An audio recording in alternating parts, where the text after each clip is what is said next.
Seek protection from Creator against devils. In the name of Allah, the most gracious, the most merciful. Be peace upon you. Assalamu alaikum wa rahmatullah. Now I am going to start my lecture on set. Chapter 1, exercise 1.1. What is set? What do you mean by set? Or what is meant by set? মানে আমি যেটা বলতে চাচ্ছি set কি, set বলতে কি বোঝায় অথবা তুমি সেট বলতে কি বুঝো। আমি কয়েকটি এক্সাম্পল দেব। যেমন তোমরা যারা নবম দশম শ্রেণীতে পড়ো, সাপোজ তোমরা নবম শ্রেণীতে যদি 10 জন স্টুডেন্ট থাকো, তাহলে এই 10 জন স্টুডেন্ট নিয়ে একটা সেট হবে। আবার দশম শ্রেণীতে যদি তোমরা 20 জন স্টুডেন্ট থাকো, তাহলে 20 জন স্টুডেন্ট নিয়ে একটা সেট হবে।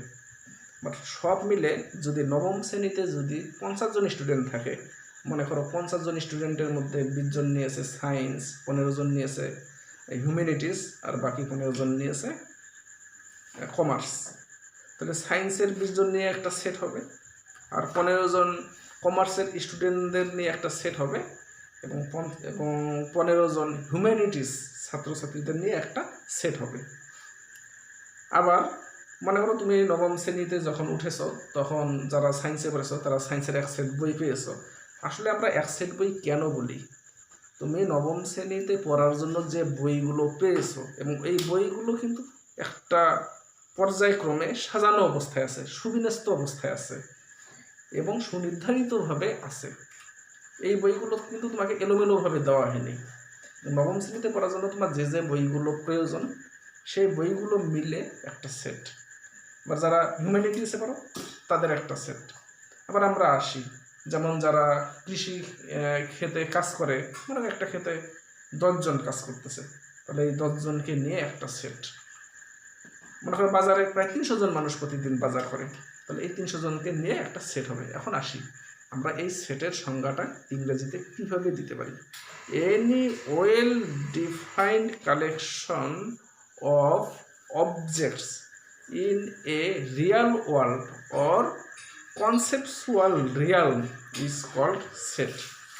মানে বস্তুসমূহের সুনির্ধারিত বা সুসজ্জিত সংগ্রহই হচ্ছে সেট।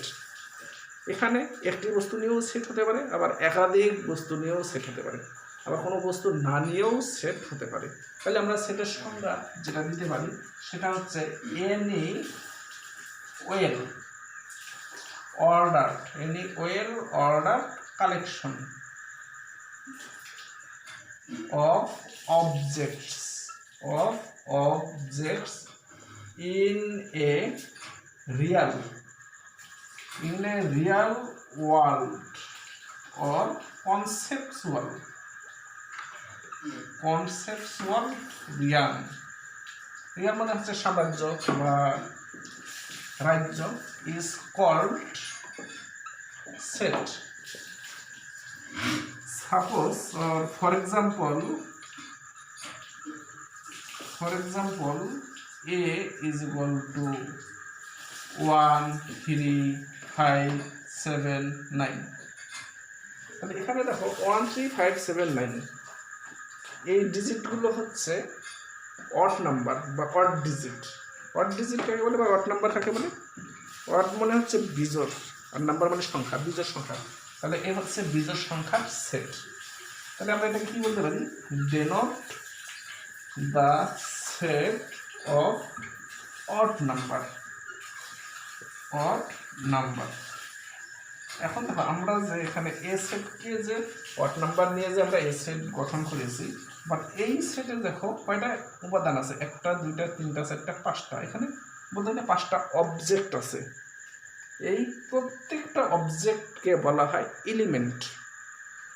তাহলে দেখো অবজেক্টের প্রত্যেকটা, এখানে যে এই সেট গঠিত হলো 5টা অবজেক্ট নিয়ে, এই 5টা অবজেক্টের প্রত্যেকটাকে বলা হয় এই সেটের এলিমেন্ট, যেটাকে আমরা ইংরেজিতে বলতে পারি is of objects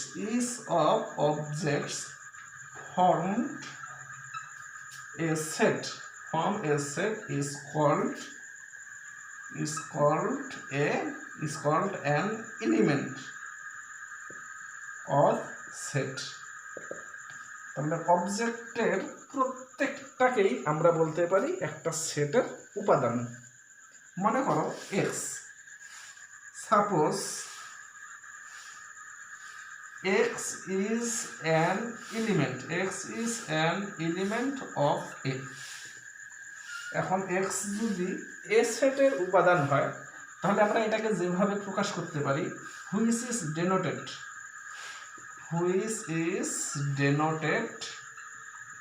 by x belongs to A, মানে x A এর উপাদান, আর যেটাকে আমরা ইংরেজিতে বলতে পারি x belongs to A। On the otherwise, x is not an element of A। x যদি A এর এলিমেন্ট না হয় তখন সেটাকে আমরা কিভাবে প্রকাশ করতে পারি? সেটাকে আমরা প্রকাশ করতে পারি x does not belong to A, মানে আমরা belongs to সাইন দেব, দিয়ে আমরা এভাবে আড়াআড়িভাবে একটা দাগ টেনে দেব, তখন এটা হয়ে যাবে x does not belong to A, মানে x A এর উপাদান নয়। আর যদি x যদি A সেটের উপাদান হয় তখন আমরা লিখতে পারবো x belongs to A। এখন আসি সেট গঠনের বা সেট প্রকাশের দুটা পদ্ধতি আছে, একটা হচ্ছে টেবুলার মেথড আর একটা হচ্ছে সেট বিল্ডার মেথড। টেবুলার মেথডের বাংলা হচ্ছে তালিকা পদ্ধতি, আর সেট বিল্ডার মেথড মানে হচ্ছে সেট গঠন পদ্ধতি। এখন তালিকা পদ্ধতিটা কি? যেমন আমি একটু আগে লিখেছি এ সেটে কি কি রয়েছে 1 3 5 7 9। আমরা যদি কোনো সেটকে যদি এইভাবে প্রকাশ করি তাহলে এটাকে আমরা বলবো তালিকা পদ্ধতি বা টেবুলার মেথড, যেটাকে আমরা ইংরেজিতে বলতে পারি the process of expressing set in this method is called tabular method। মানে এই পদ্ধতিতে সেট প্রকাশের প্রক্রিয়াকে বলা হয় তালিকা পদ্ধতি বা টেবুলার মেথড। আচ্ছা, আমরা যে এই সেটটাকে যেভাবে লিখলাম আমরা কিন্তু এই সেটটাকে অন্যভাবেও লিখতে পারি, যেমন x has that x is a positive integer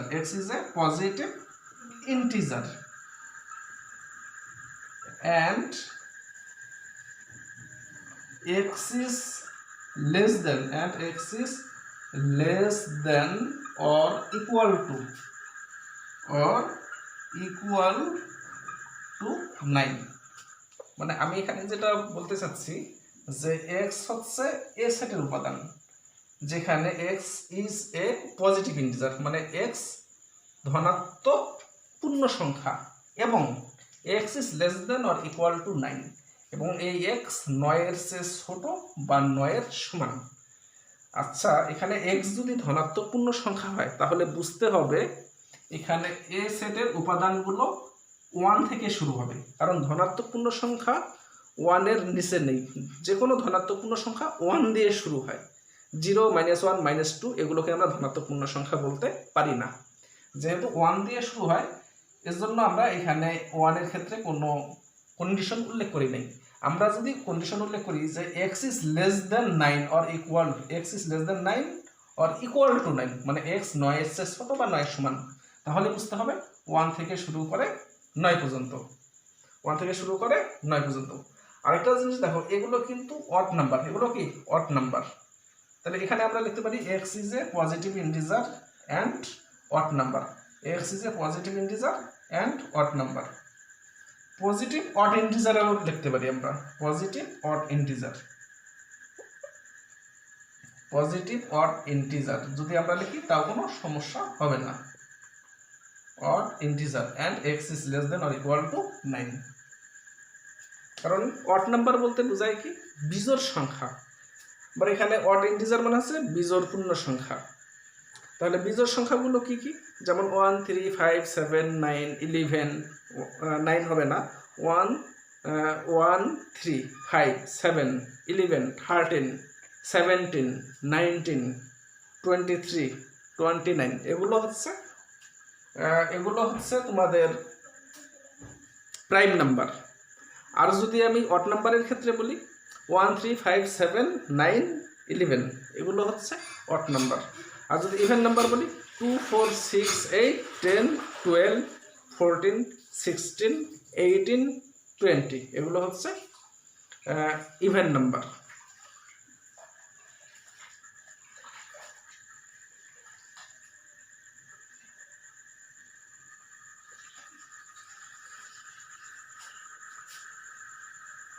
আমরা এখন যেটা প্রকাশ করলাম, যেভাবে সেট প্রকাশ করলাম, তাহলে এটাকে আমরা বলবো process of expressing sets in this method is called set builders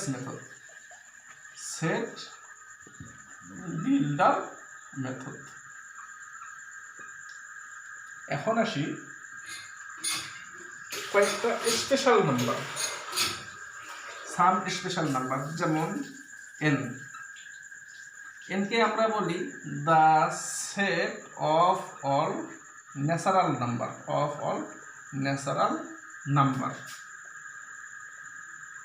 natural number মানে হচ্ছে স্বাভাবিক সংখ্যা। স্বাভাবিক সংখ্যার সেটকে n দ্বারা প্রকাশ করা হয়। বা স্বাভাবিক সংখ্যা কাকে বলে?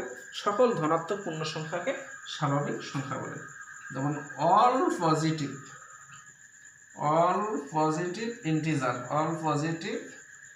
integer is called natural number.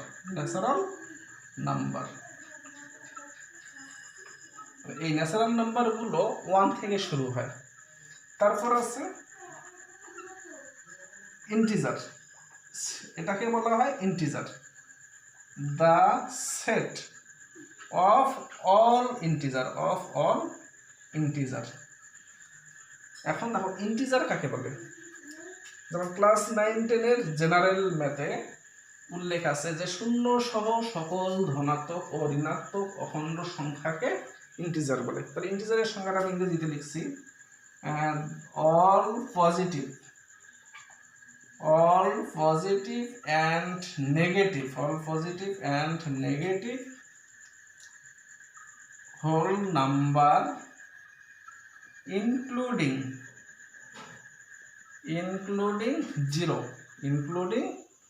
zero is called integer. এখন আসি রেশনাল নাম্বার, যে সংখ্যাকে p বাই q আকারে প্রকাশ করা যায়, যেখানে p যে কোনো পূর্ণ সংখ্যা এবং q যে কোনো ধনাত্মক পূর্ণ সংখ্যা, তাকে রেশনাল নাম্বার বা মূলদ সংখ্যা বলে। আর রেশনাল নাম্বারের সেটকে q দ্বারা প্রকাশ করা হয়। তাহলে এই q কে আমরা বলি the set of all rational number.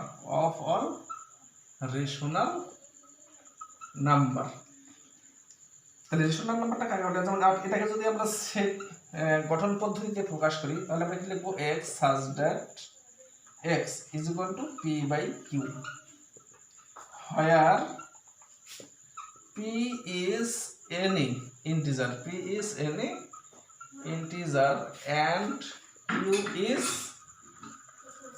is any positive integer.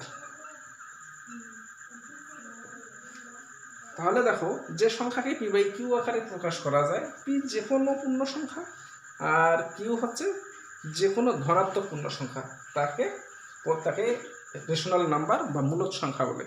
আর মূলদ সংখ্যার সেটকে q দ্বারা প্রকাশ করা হয়।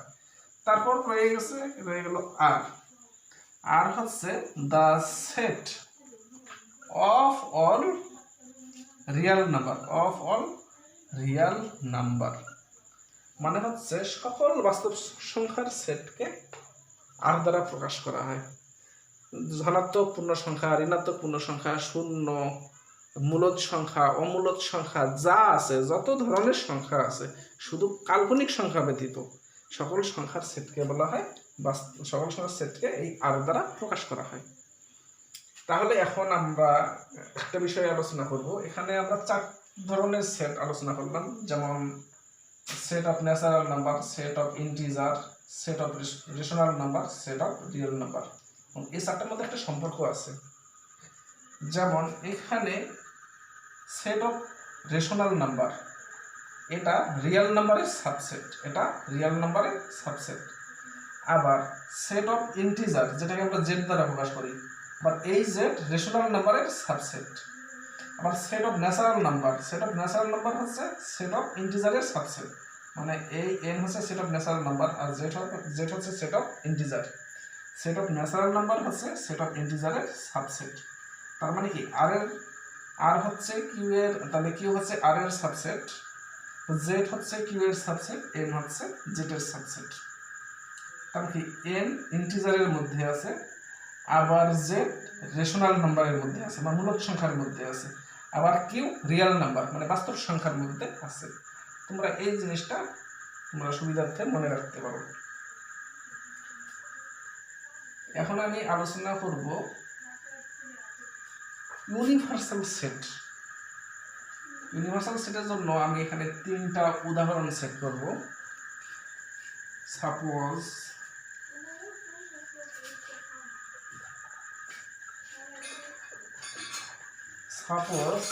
A is equal to x such that x is positive integer, x is positive integer. B এটার নাম x is negative integer,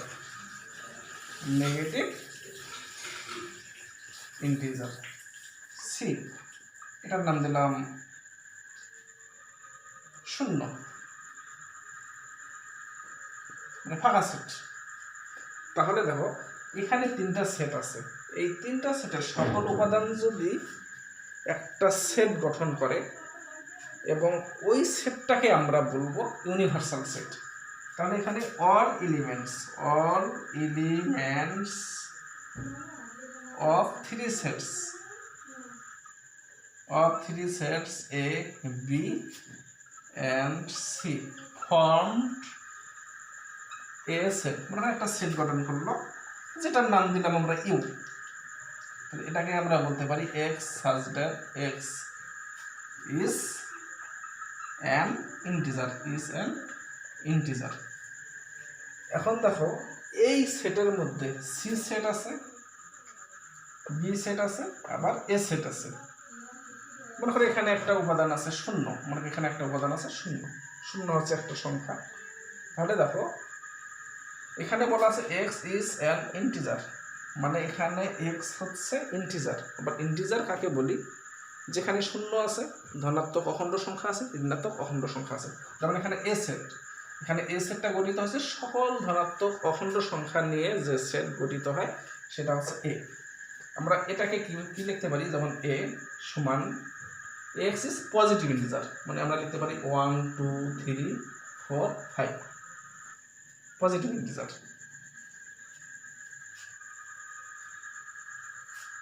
আবার B সেটে কি বলা আছে? x is নেগেটিভ ইন্টিজার, কত? -1 -2 -3 এগুলো। তো সি সেটে কি আছে? 0। তাহলে দেখো এখানে বলছে x is an integer, এটাকে আবার আমরা লিখতে পারি -5 -4 -3 -2 -1 0 1 2 3 4 5। তাহলে দেখো এই সেটে সি সেটের উপাদান কি? 0 আছে। বি সেটের উপাদান কি? -1 -2 -3, এই যে দেখো -1 -2 -3 সবই আছে। আবার এ সেটের উপাদান কি? 1 2 3 4 5, এই যে 1 2 3 4 5 আছে। তাহলে আমরা বলতে পারি যে এই 3টা সেটের সকল উপাদান নিয়ে আমরা যে সেটটা গঠন করলাম ইউ সেট, এই সেটটাকেই আমরা বলবো ইউনিভার্সাল সেট। এখন এটাকে আমরা কিভাবে সংজ্ঞায়িত করতে পারি? এটাকে আমরা সংজ্ঞায়িত করতে পারি যেভাবে all sets under discussion in a particular set this particular set is called universal set. মানে আলোচনাধীন সকল সেট যদি একটি বিশেষ সেটে থাকে তাহলে ওই বিশেষ সেটকে বলা হবে ইউনিভার্সাল সেট বা সার্বিক সেট। আমি এটাকে লিখে দিচ্ছি, all sets under discussion exist in a particular set.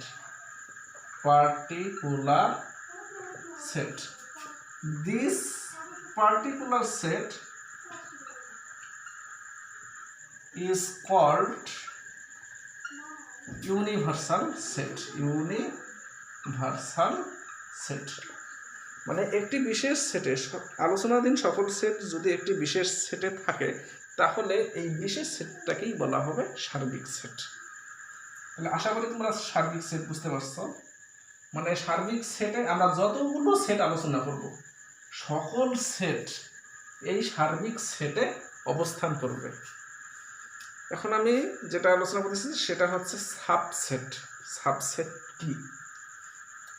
Late A and B be two sets. A is subset of B. মানে A B এর সাবসেট হবে কখন? যখন A এর সকল উপাদান B সেটে থাকবে। A সেটের সকল উপাদান B সেটে থাকবে, তখন আমরা A কে B এর সাবসেট বলবো। আমি একটা এক্সাম্পল দিই। মনে করো A সেটে আছে 1 2 আর B সেটে আছে 1 1 3 2। আচ্ছা, আমরা লিখতে পারি, সমস্যা নাই। এখন দেখো A সেটের সকল উপাদান হচ্ছে 1 2। দেখো 1 2 B সেটে আছে কিনা, দেখো এই যে 1 2 B সেটে আছে, তাহলে আমরা A কে B এর সাবসেট বলতে পারবো। তাহলে A is subset of B if and only if all elements of A are the elements of B. A কে আমরা B এর সাবসেট বলবো যদি এবং কেবল যদি A এর সকল উপাদান B এর উপাদান হয়, মানে B সেটের উপাদান হয়। অর্থাৎ A সেটের সকল উপাদান কিন্তু B সেটের উপাদান হিসেবে আছে, তাহলে আমরা A কে B এর সাবসেট বলবো। এখন আমি পাশাপাশি প্রপার সাবসেট এটাও আলোচনা করি। প্রপার সাবসেট এবং সাবসেট দুটার মধ্যে খুব বেশি তফাৎ না, সামান্য তফাৎ। যেমন আমি এখানে আলোচনা করি A let, আগে লিখবো let A and B be two sets. A is proper subset. A is proper subset of B. আমরা A কে B এর প্রপার সাবসেট বলবো। কখন বলবো? when A subset B and A not equal B। এটা দ্বারা বোঝাচ্ছে যে আমরা A কে B এর প্রপার সাবসেট বলবো যখন A B এর সাবসেট হবে, A B এর সাবসেট হবে এবং A B এর সমান হবে না। মানে A সেট এবং B সেট এই সেট দ্বয় সমান হবে না। মানে এই দুটো এই কথা দ্বারা কি বোঝাচ্ছে? That means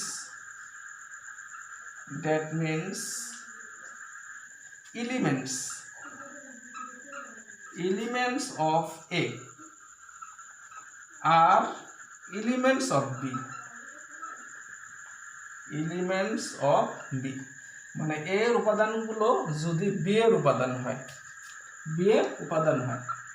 and B set has at least one element এবং B সেটে কমপক্ষে একটি এলিমেন্ট থাকবে যেটি A সেটে থাকবে না,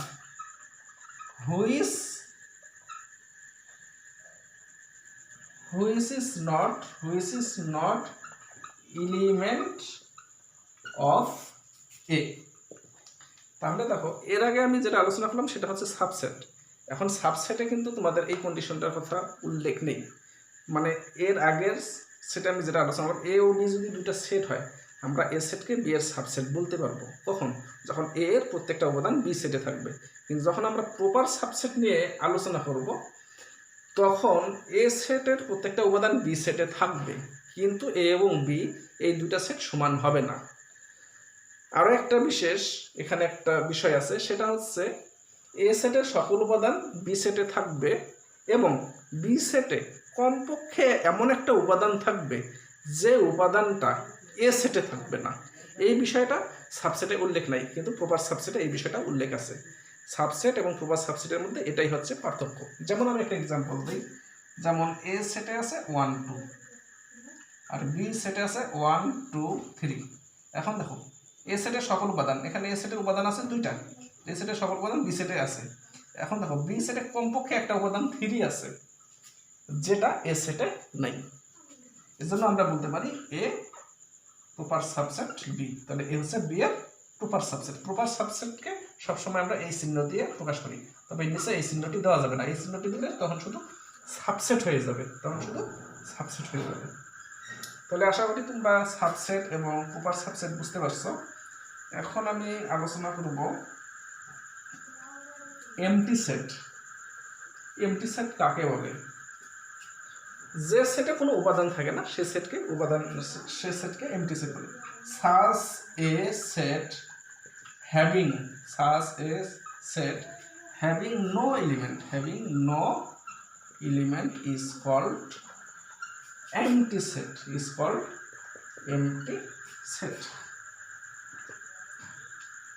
That is denoted by ORI। আমরা ORI চিহ্ন দিয়ে প্রকাশ করতে পারি, অথবা সেকেন্ড ব্র্যাকেট ক্লোজ করেও আমরা প্রকাশ করতে পারি, তবে এখানে কোনো উপাদান থাকবে না। তাহলে এটাকে বলা হয় এমটি সেট। এখন আলোচনা করব ইকুয়ালিটি অফ সেটস হচ্ছে এ এবং বি দুইটা সেট। এ সেটের সকল উপাদান বি সেটে থাকবে, বি সেটের সকল উপাদান এ সেটে থাকবে। তাহলে আমরা লিখি suppose A and B are two sets.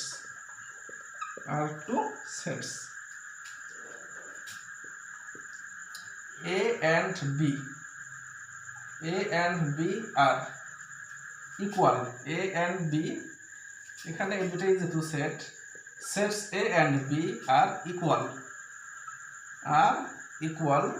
That means A is equal to B if and only if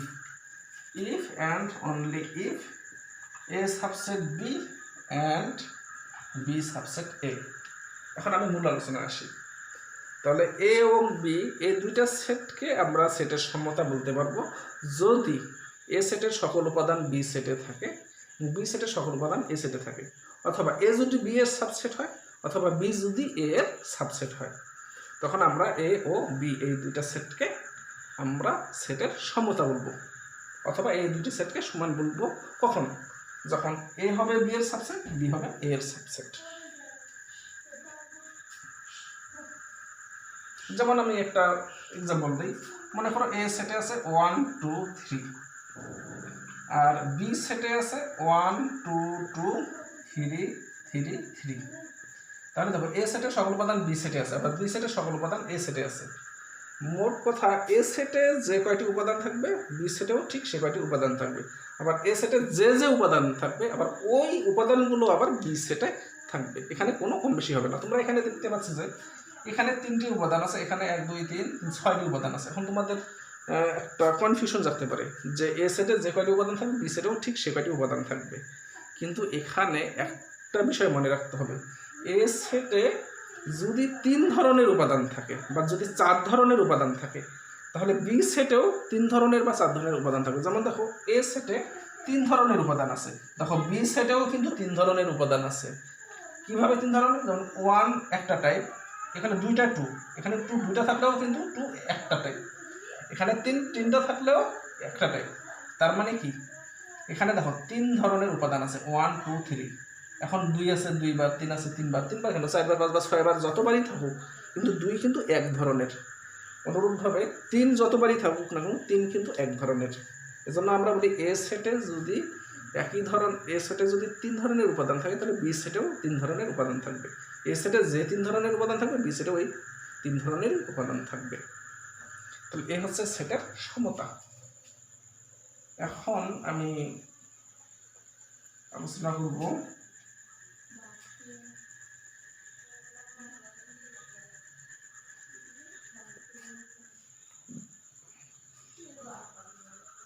power set.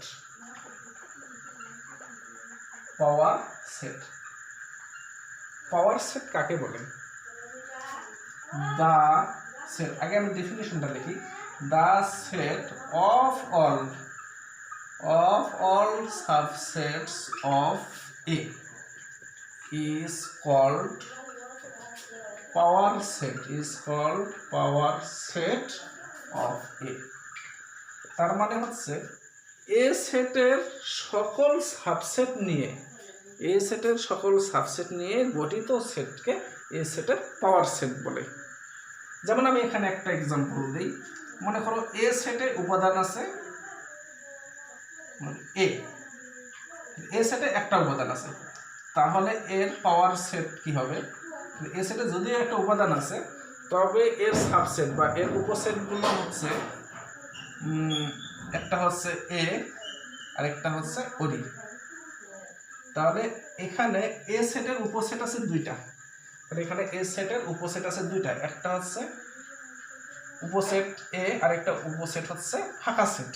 তাহলে এখানে এ সেট, এখানে যে এ উপাদান নিয়ে একটা সেট এবং ফাঁকা সেট, এই দুটা মিলে আমরা যে সেট গঠন করলাম এটা হচ্ছে এ এর পাওয়ার সেট। তারপর দেখো এর মধ্যে মনে করো এ আর বি আছে, তাহলে এর সাবসেটগুলো কি কি?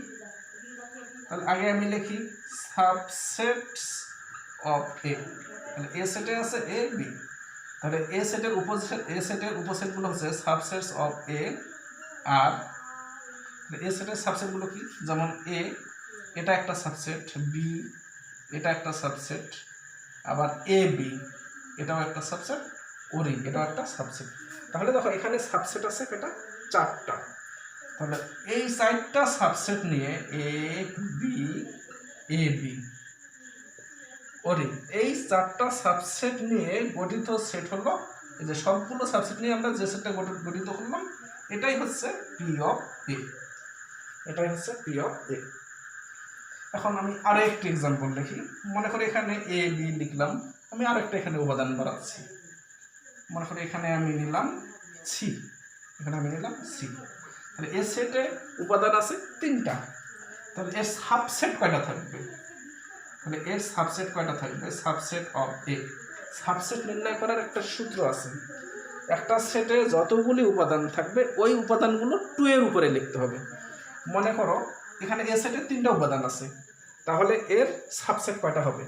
তাহলে আমরা 2 এর উপরে, এখানে উপাদান কয়টা আছে? 3টা, তাহলে 2 এর উপরে আমরা 3 লিখবো। তাহলে দেখো কত হচ্ছে 8। তাহলে এটা দ্বারা বুঝতে হবে এ সেটের সাবসেট আছে 8টি। যেমন এখানে দেখো এখানে একটা উপাদান আছে, এ সেটে একটা উপাদান আছে, তাহলে আমরা 2 এর উপরে 1 দিব, তাহলে 2। তাহলে এর সাবসেট আছে 2টা, এই যে দেখো একটা সাবসেট। একটু আগে যেটা নির্ণয় করলাম এই যে এ বি, যেমন এ সেটে যদি 2টা উপাদান থাকে তাহলে এ সেটের সাবসেট কয়টা থাকবে? তাহলে 2 এর উপরে 2 লিখতে হবে, 4। তাহলে এ এর সাবসেট থাকবে 4টি। আচ্ছা এখন যদি আমি বলি এ যে কোনো একটা সেটের মনে করো 5টা উপাদান আছে, তাহলে 2 এর উপরে দিতে হবে 5, তাহলে 2 এর উপরে 5 দিলে কত হয়? 32। তাহলে 32টি সাবসেট আছে। তাহলে আমরা এখন 4টা উপাদান যদি থাকে, 3টা উপাদান থাকে, তাহলে কিভাবে মানে আমরা উপসেটগুলো নির্ণয় করবো তোমরা একটু দেখো।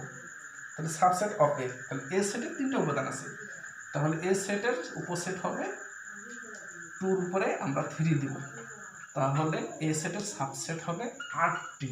কিভাবে হবে দেখো আর, তাহলে সাবসেটস অফ এ আর, তাহলে এ একটা, বি একটা, সি একটা, মানে প্রথমে একটা একটা করে দিবে।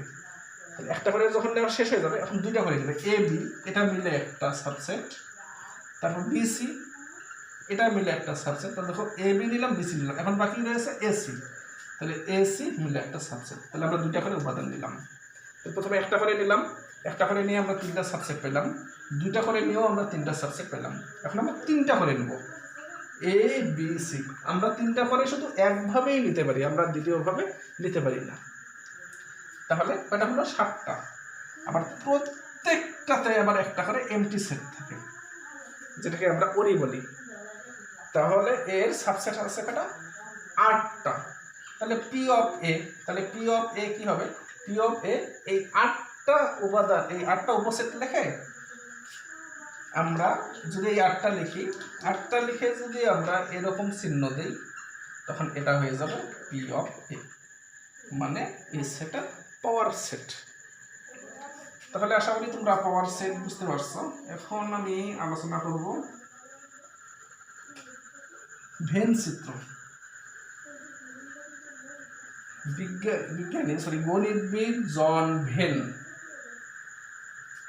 তিনি একটি চিত্রের মাধ্যমে সেটের তথ্যগুলোকে প্রকাশ করেন এবং এই চিত্রটাকেই বলা হয় ভেন ডায়াগ্রাম বা ভেন চিত্র। আমি লিখি, যদি আমি এটাকে সংজ্ঞায়িত করতে চাই তাহলে হবে expressing set related,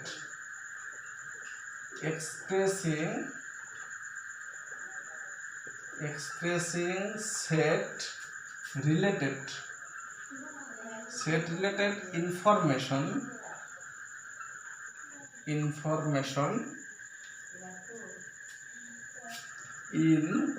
a diagram is quite convenient,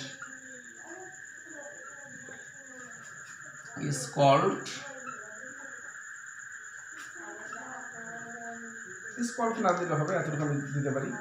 মানে সেট রিলেটেড তথ্যগুলো যদি আমরা একটা ডায়াগ্রামে প্রকাশ করি এবং সেটা যদি বোধগম্য হয়, সহজে বোধগম্য হয়, তাহলে আমরা এই ডায়াগ্রামটাকে বলবো ভেন ডায়াগ্রাম বা ভেন চিত্র। তাহলে আমরা কি বলতে পারবো? This diagram is called Venn diagram, VEN Venn diagram. আমরা এই ভেন ডায়াগ্রামটা কার নাম অনুসারে করেছি? After the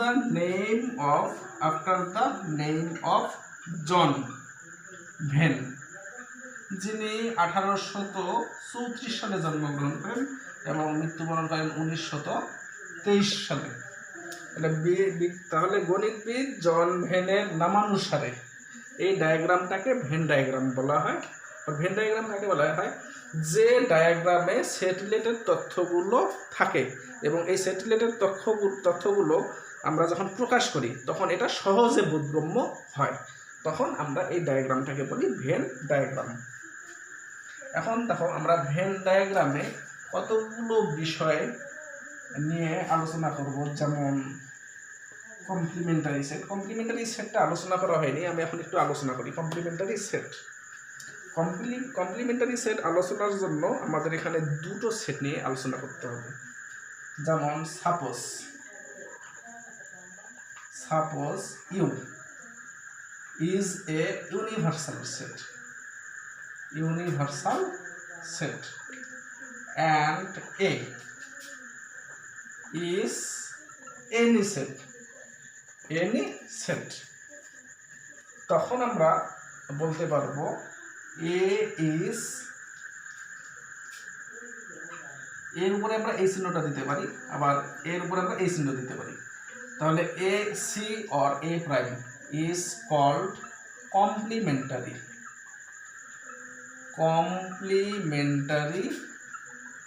set of A, where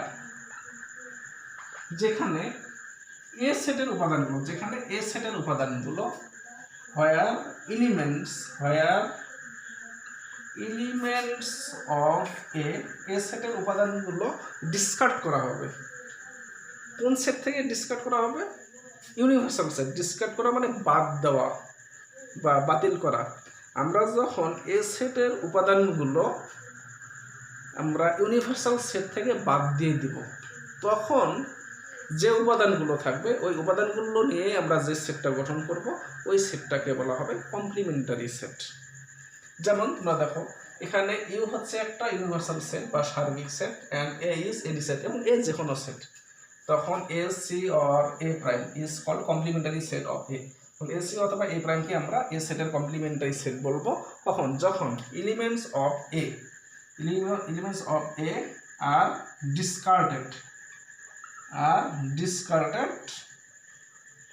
discarded from universal set। যখন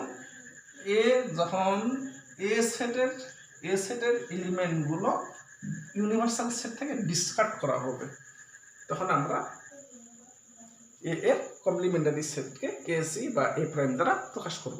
যেমন আমি এখানে একটা এক্সাম্পল সেট করি, তার আগে আমি এটাকে প্রকাশ করি, যেমন এ সি অথবা এ প্রাইম। এটাকে আমরা অন্যভাবেও প্রকাশ করতে পারি। is denoted another way কিভাবে? ইউনিভার্সাল সেট মাইনাস এ, অথবা ইউনিভার্সাল সেট আমরা এই চিহ্নও দিতে পারি বা এই চিহ্নও দিতে পারি। তখন আমরা এটাকে পড়ি universal set delete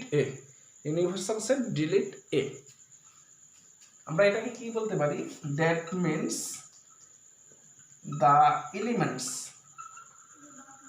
the elements of a who is present in universal set মানে এ সেটের উপাদানগুলো যদি ইউনিভার্সাল সেটে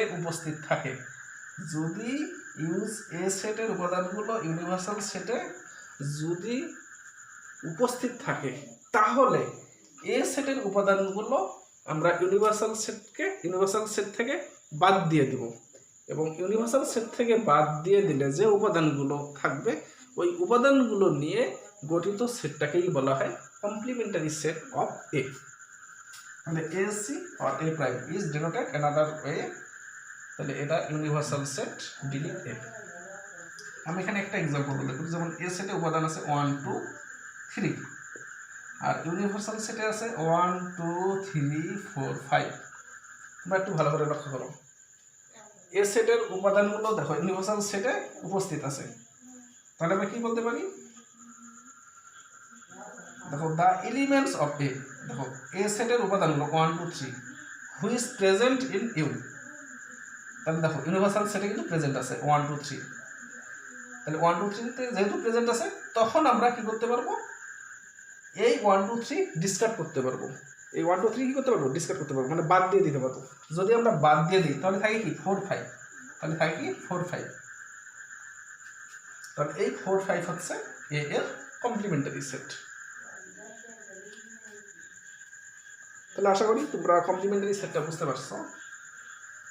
এখন আমি ভেন ডায়াগ্রামে কিভাবে কমপ্লিমেন্টারি সেটকে দেখানো হয় সেটা একটু দেখাবো।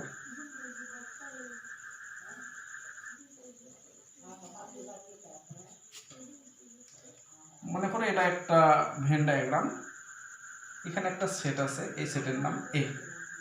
দেখো এই এ সেট বাদে এখানে যে জায়গাটা থাকবে এই জায়গাটাই হচ্ছে কমপ্লিমেন্টারি সেট অফ এ। এটাকে আমরা এভাবে দেখাইতে পারি। আরো কিছু বিষয় আছে, যেমন ইউনিয়ন অফ সেটস কাকে বলে? মনে করো এ ও বি দুটা সেট, তাহলে এ ও বি সেটের সকল উপাদান নিয়ে গঠিত সেটকে বলা হয় ইউনিয়ন অফ সেটস। তাহলে আমরা কি লিখতে পারি? Let A and B be two sets.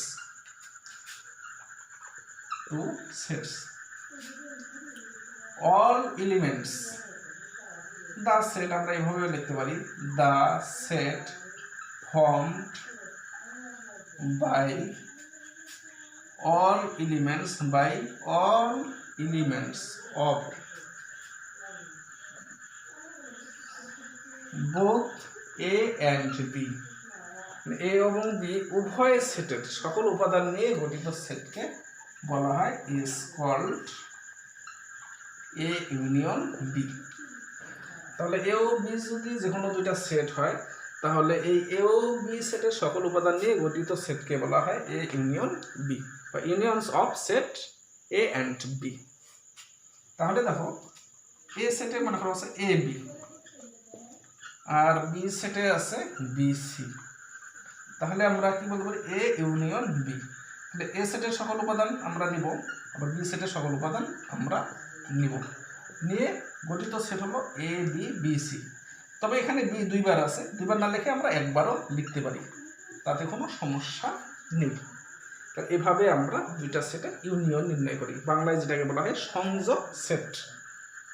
এখন আমি আলোচনা করব ইন্টারসেকশন অফ সেটস, যেটাকে আমরা বলি সেট সেটস। তাহলে ইন্টারসেকশন অফ সেটস আগের মতোই, late A and B be two sets। এখানে হচ্ছে A এবং B সেটের শুধু কমন উপাদান নিয়ে যে সেটটা গঠিত হবে সেটাকে বলা হয় intersection of sets A and B, যেটাকে আমি ইংরেজিতে লিখতে পারি the set formed by all common elements of both A and B is called A intersection B। Intersection চিহ্নকে এই ইন্টারসেকশন সাইনকে এই চিহ্ন দিয়ে প্রকাশ করা হয়। এখন আসি ইউনিয়ন এবং ইন্টারসেকশন, এই সেট দুটাকে আমরা সেট বিল্ডার্স মেথডে কিভাবে প্রকাশ করতে পারি। মনে করো A ইউনিয়ন B আছে, এটাকে আমি প্রকাশ করতে পারি x such that x belongs to A। এখানে যেহেতু ইউনিয়ন আছে, এই ইউনিয়ন থাকলে এখানে আমাদের লিখতে হবে or x belongs to B। এখন দেখো এই ইউনিয়ন থাকার কারণে or, কারণ x A সেটে থাকবে অথবা x B সেটে থাকবে, অথবা x A সেটের উপাদান অথবা x B সেটের উপাদান। আর ইন্টারসেকশন A ইন্টারসেকশন B, এটাকে আমরা কিভাবে প্রকাশ করতে পারি, x such that x belongs to A। দেখো যখন ইন্টারসেকশন থাকবে তখন and লিখতে হবে, x belongs to B, মানে x হচ্ছে এই দুইটা সেটেরই উপাদান, A ও B সেটের মানে এমন উপাদান যে সেটটা A সেটেও আছে এবং B সেটেও আছে, মানে A সেটেও থাকবে, মানে A ইন্টারসেকশন B নিয়ে আমরা যে সেট পাবো ওই সেটে যে উপাদানগুলো থাকবে ওই উপাদানগুলো A সেটেও থাকবে B সেটেও থাকবে।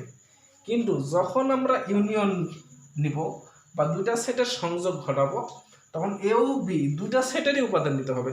আবার দুইটা সেটের উপাদান মনে করো আমি x পাইলাম, তাহলে এই x উপাদানটা হয় A তে থাকবে নতুবা B তে থাকবে, এই বিষয়টা মনে রাখতে হবে। যেমন আমি তোমাদের একটা এক্সাম্পল দিই, মনে করো A সেটে আছে 1 2, আবার B সেটে আছে 3 4। আমরা কেন এখানে or লিখলাম, কেন এখানে and লিখলাম, আমি এই বিষয়টা তোমাদের একটু বোঝাতে চাচ্ছি। A সেটে লিখলাম 1 2, B সেটে লিখলাম 3 4। এখন তোমরা একটু লক্ষ্য করো A ইউনিয়ন B, আমরা A হচ্ছে 1 2 ইউনিয়ন B হচ্ছে 3 4, তাহলে এই দুটো সেটের সকল উপাদান আমরা নিয়ে যে সেটটা গঠিত করব সেটা হবে 1 2 3 4।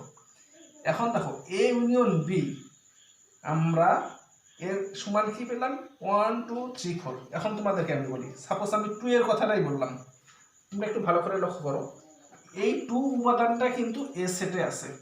কোন সেটে আছে? A সেটে আছে, কিন্তু B সেটে নাই। এই যে দেখো 2 উপাদানটা, সাপোজ 2 মানে করে x, 2 উপাদানটা A সেটে আছে কিন্তু B সেটে নাই। আবার দেখো এই যে 4, এই 4 উপাদানটা কিন্তু B সেটে আছে কিন্তু A সেটে নাই। এর জন্য আমরা লিখি x belongs to A, মানে x যদি A সেটের উপাদান হয় এটা B সেটের উপাদান হবে না। আবার এখানে যেমন এই 1 এ সেটে আছে কিন্তু বি সেটে নেই। আবার দেখো এই 3 বি সেটে আছে কিন্তু এ সেটে নেই, এজন্য এখানে অড লিখতে হয়। এখন এন্টের ব্যাপারটা আসি। এখন আমরা যদি এই চিহ্নটা না দিয়ে যদি ইন্টারসেকশন দেই, এখানে দেখো এখানে কমন উপাদান কোনটা আছে, এখানে কিন্তু কমন উপাদান একটাও নাই। এখানে আমরা কমন উপাদান বলতে পারি ওরি, এখানে আমরা কমন উপাদান বলতে কি পারি, এখানে কমন উপাদান নাই মানে ওরি, মানে ফাঁকা সেট। এখন দেখো ফাঁকা সেট বলতে বোঝায় যে উপাদানটা দুই সেটেই থাকবে। তোমরা দেখো এখানে এ সেটে 1 2 আছে, বি সেটে 3 4 আছে। দেখো এ সেট এবং বি সেটে কোনো কমন উপাদান আছে নাই, এ সেট এবং বি সেটে যেহেতু কোনো কমন উপাদান নাই, এর জন্য আমরা এখানে বলতে পারবো না যে এখানে এমন একটা উপাদান আছে যেটা এ সেটেও আছে বি সেটেও আছে। তবে হ্যাঁ, এখানে আমরা একটা কাজ করতে পারি, যেমন 1 2 এখানে আমি লিখলাম 2 4 2 4, তখন আমরা কি পাবো দেখো, তখন আমরা কিন্তু কমন উপাদান 2 পাচ্ছি। তখন আমরা কমন উপাদান কি পাচ্ছি, 2 পাচ্ছি। এই 2 উপাদানটা দেখো এ সেটেও আছে বি সেটেও আছে, এজন্য আমরা লিখি x belongs to a and x belongs to b। এজন্য ইউনিয়ন থাকলে অর লিখতে হয়, ইন্টারসেকশন থাকলে অ্যান্ড লিখতে হয়। আশা করি তোমরা ইউনিয়ন এবং ইন্টারসেকশনের বিষয়টা বুঝতে পারছো, এবং কেন আমরা অ্যান্ড লিখি, কেন আমরা অর লিখি, এই বিষয়টাও বুঝতে পারছো। এখন আমি আলোচনা করব ডিসজয়েন্ট সেট, যেটাকে আমরা বলি নিঃছেদ সেট, বাংলায় যেটাকে বলা হয় নিঃছেদ সেট বা ডিসজয়েন্ট সেট। মনে করো আমরা এ ও বি যে কোনো দুইটা সেট, আমরা বলতে পারি set A and B are called disjoint, আমরা এ ও বি কে ডিসজয়েন্ট বলতে পারবো if A intersection B, A intersection B ওরি। আমরা এ ও বি দুটাকে ডিসজয়েন্ট সেট বলতে পারবো যদি এ ও বি এর ইন্টারসেকশন যদি ওরি হয়, মানে intersection of sets A and B is equal to ওরি, তখন আমরা এ ও বি কে ডিসজয়েন্ট বলতে পারবো। যেমন এ সেটে কিছুক্ষণ আগে আমি আলোচনা করলাম, এ সেটে মনে করো এ বি আছে আর বি সেটে সি ডি আছে। এই দুটা সেট মিলে আমরা যদি এই ইন্টারসেকশন বি করি, দেখো আমরা ওরি পাচ্ছি, মানে এ ও বি সেটে কোনো কমন উপাদান নাই। আমরা ডিসজয়েন্ট সেটকে অন্যভাবেও সংজ্ঞায়িত করতে পারি, no common element the set formed by no common element is called disjoint set। মানে যে সেটে কোনো সাধারণ উপাদান নাই সেটাকে আমরা বলতে পারি ডিসজয়েন্ট সেট। এখন আমি কিছু ফর্মুলা আলোচনা করব সেটের, যেমন সেটের কয়েকটি ফর্মুলা আছে, commutative law, distributive law, associative law, De Morgan's law, some particular laws. যেমন আমি প্রথমত আলোচনা করি কমিউটেটিভ ল।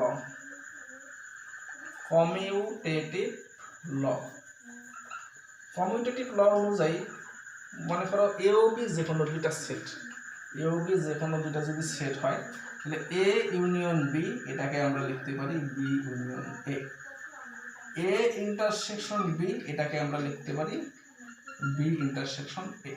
এটা হচ্ছে কমিউটেটিভ ল।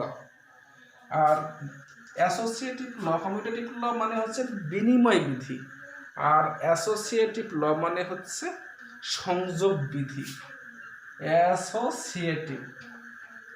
অ্যাসোসিয়েটিভ ল অনুযায়ী আমরা যেটা লিখতে পারি, এ বি সি যদি যে কোনো তিনটা সেট হয়, মানে let A B and C be 3 any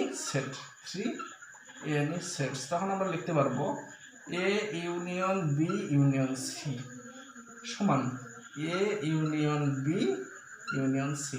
এটা আবার দেখো A intersection B intersection C, তখন আমরা এটাকে লিখতে পারবো A intersection B intersection C. মানে এখানে দেখো বি এবং সি নিয়ে আমরা যে সংযোগ সেট গঠন করলাম বা unions of B and C, এখানে আবার আমরা যদি এ বি কে নিয়ে যদি ইউনিয়ন করি তাহলে মানের কোনো পরিবর্তন হবে না। বা নিচেও ঠিক তাই, বি এবং সি কে নিয়ে আমরা যে ইন্টারসেকশন করলাম বি ইন্টারসেকশন সি, এখানে যদি আমরা এ ইন্টারসেকশন বি নিয়েও করি তাতেও মানের কোনো পরিবর্তন হবে না, মান সবসময় একই আসবে। এবং এটাই হচ্ছে অ্যাসোসিয়েটিভ ল। আর একটা আছে ডিস্ট্রিবিউটিভ ল। ডিস্ট্রিবিউটিভ ল এ বলা আছে যে মনে করো A union B intersection C. দেখো এ ইউনিয়ন দুই জায়গাতেই লিখবা, এ ইউনিয়ন এখানেও লিখলাম, এখানে আমি ফাঁকা রাখলাম, এখানেও লিখলাম, তোমাদের এটা বোঝার সুবিধার্থে এ ইউনিয়ন আমি এখানেও লিখলাম, এখানেও লিখলাম। এই যে বিটা আমি এখানে দিয়ে দিলাম আর সিটাকে আমি এখানে দিয়ে দিলাম। এখন দেখো বি এবং সির মাঝখানে যে চিহ্নটা আছে এই চিহ্নটাকে আমরা এই দুই সেটের মাঝখানে দিয়ে দেবো। এটা হচ্ছে ডিস্ট্রিবিউটিভ ল। আমরা আরেকটা দিতে পারি, যেমন এখানে আছে ইউনিয়ন, আমি এখানে দিলাম ইন্টারসেকশন, তাহলে এখানে হবে ইউনিয়ন। এখানে যদি এ ইন্টারসেকশন আছে তাহলে এ ইন্টারসেকশন এখানেও দিলাম, এ ইন্টারসেকশন এখানেও দিলাম। এখানে আছে বি তাহলে এখানে বি দিব, এখানে আছে সি এখানে সি দিব। এখন বি এবং সির মাঝে কি আছে ইউনিয়ন, এই ইউনিয়নটা আমরা এখানে দিয়ে দিলাম। এটা হচ্ছে ডিস্ট্রিবিউটিভ ল। তোমরা এ বি সি সেটের যে কোনোভাবে তোমরা ধরে নিতে পারো, ধরে নিয়ে দেখবে যে প্রমাণ হয়ে যাবে, এতে কোনো তারতম্য হবে না। আর আরো একটা ল আছে, সেটা হচ্ছে De Morgan's law. De Morgan's law, De Morgan's De Morgan's law হচ্ছে A union B complementary set of A union B সমান লেখা যায় কমপ্লিমেন্টারি সেট অফ এ ইউনিয়নটা তখন হয়ে যাবে intersection complementary set of B. এই এক নাম্বার। আর দুই নাম্বারটা আছে এখানে ইউনিয়ন আছে, এখন আমরা ইন্টারসেকশন দেব এ ইন্টারসেকশন বি, মানে complementary set of A intersection B. তখন দেখা যাবে এ এর কমপ্লিমেন্ট মানে কমপ্লিমেন্ট অফ এ, এখানে যেহেতু ইন্টারসেকশন আছে তাহলে এখানে ইউনিয়ন দিব কমপ্লিমেন্টারি সেট অফ বি। এই দুইটা হচ্ছে দ্য মর্গানস ল। আরও কিছু কিছু পার্টিকুলার ল আছে, এগুলো আমি এখানে পর্যায়ক্রমে লিখে দিচ্ছি। পার্টিকুলার ল এর মধ্যে মনে করো এ ইউনিয়ন এ সমান আমরা এ লিখতে পারি, এ ইন্টারসেকশন এ এটাও সমান এ লিখতে পারি, এটা হচ্ছে একটা। আর দুই নম্বর মনে করো এ ইউনিয়ন ওডি, তখন আমরা এ লিখতে পারি, এ ইন্টারসেকশন ওডি, তখন আমরা কি লিখতে পারবো, আমরা জানি ওডি হচ্ছে ফাঁকা সেট আর এ হচ্ছে যে কোনো একটা সেট। ফাঁকা সেটে যেহেতু কোনো উপাদান নাই, এখানে তো সাধারণ উপাদান বুঝতে হবে, কোনো সাধারণ উপাদান নাই, এই জন্য তখন এদের ইন্টারসেকশন হবে শুধু ওডি। আর এ যে কোনো সেট, ওডি হচ্ছে একটা ফাঁকা সেট। আমরা জানি যে সকল উপাদান নিয়ে গঠিত সেট হচ্ছে ইউনিয়ন, তখন এ হবে, তখন শুধু কি এ হবে। এগুলো ব্যাখ্যা আমি আগামীতে দিব, দেওয়ার চেষ্টা করবো। আর তিন নম্বরে যেটা আছে মনে করো এ ইউনিয়ন ইউনিভার্সাল সেট, তখন আমরা লিখতে পারবো ইউনিভার্সাল সেট। আর যখন আমরা লিখবো এ ইন্টারসেকশন ইউনিভার্সাল সেট, তখন শুধু আমরা লিখতে পারবো এ, কারণ ইউনিভার্সাল সেট, কারণ এ হচ্ছে ইউনিভার্সাল সেটের সাবসেট, এই জন্য এ ইউনিয়ন ইউনিভার্সাল সেট নিলে তখন হবে ইউনিভার্সাল সেট। আবার দেখো এ ইন্টারসেকশন ইউনিভার্সাল সেট, তখন শুধু এ হবে, কারণ ইউনিভার্সাল সেটের সাবসেট হচ্ছে এ। এ সেটের যে সকল উপাদান আছে এই ইউনিভার্সাল সেটেও কিন্তু সেই উপাদান আছে, এখানে কমন উপাদান হবে শুধু এ সেটের উপাদানগুলো, এজন্য আমরা লিখতে পারি এ সেট ইন্টারসেকশন ইউনিভার্সাল সেট সমান এ। আর 4 নাম্বার রুলে যেটা আছে সেটা হলো মনে করো এ বি এর সাবসেট, এ বি এর সাবসেট যদি হয় তখন আমরা লিখতে পারি বি এর পূরক সেট এ এর পূরক সেট। তখন দেখো এ যদি বি এর সাবসেট হয় তখন এদের পূরক সেট দ্বয় উল্টা হয়ে যাবে, মানে বি এর পূরক সেট তখন এ এর পূরক সেটের সাবসেট হবে। এটারও প্রমাণ আছে, সমস্যা নেই। 5 নাম্বার মনে করো এ সাবসেট বি, যেহেতু এ সাবসেট যদি বি হয় মনে করো A union B, A union B তখন হবে শুধু বি, কারণ বি এর সাবসেট হচ্ছে এ, বি এর সাবসেট হচ্ছে এ, এর সকল উপাদান বিতে আছে, কারণ এও বি নিয়ে যে সংযোগ সেট পাবো সেটা হবে শুধু বি, কারণ এ সকল উপাদান যেহেতু বিতে আছে তাহলে এ সংযোগ বি সমান বি হবে। আর 6 নম্বরে মনে করো এ সাবসেট বি, আমরা যদি এ ইন্টারসেকশন বি করি তখন হবে এ, কারণ এখানে কমন উপাদান এতেও যে উপাদান আছে বিতেও কিন্তু সেই উপাদান আছে, মানে বি তাহলে বি এর এ হচ্ছে বি এর সাবসেট, মানে এতে যে উপাদানগুলো আছে বিতেও কিন্তু সেই উপাদানগুলো আছে, আরো বেশি উপাদান আছে, কিন্তু আমাদের শুধু কমন উপাদানগুলো দিতে হবে, কমন উপাদান হলো এ এর উপাদানগুলো, এই জন্য এ ইন্টারসেকশন বি শুধু এ হবে। 7 নম্বর মনে করো এ এর পূরক সেট, এ এর পূরক সেট আমরা লিখতে পারি এ বাদ বি, সাপোজ এ বাদ বি, এ বা বি, এটাকে আমরা লিখতে পারি এ ইন্টারসেকশন বি এর ব্লক সেট। এই 7টি নিয়ে আলোচনা করলাম। আমি আগামী ক্লাসে এই 7টির ব্যাখ্যা দেওয়ার চেষ্টা করব এবং এখানে যে দ্য অ্যাসোসিয়েটিভ ল, তারপর commutative law, distributive law, De Morgan's law, এগুলো নিয়ে আমি আলোচনা করার চেষ্টা করব। এবং আজ এ পর্যন্তই। তোমরা সবাই ভালো থাকো। আল্লাহ হাফেজ। Good bye.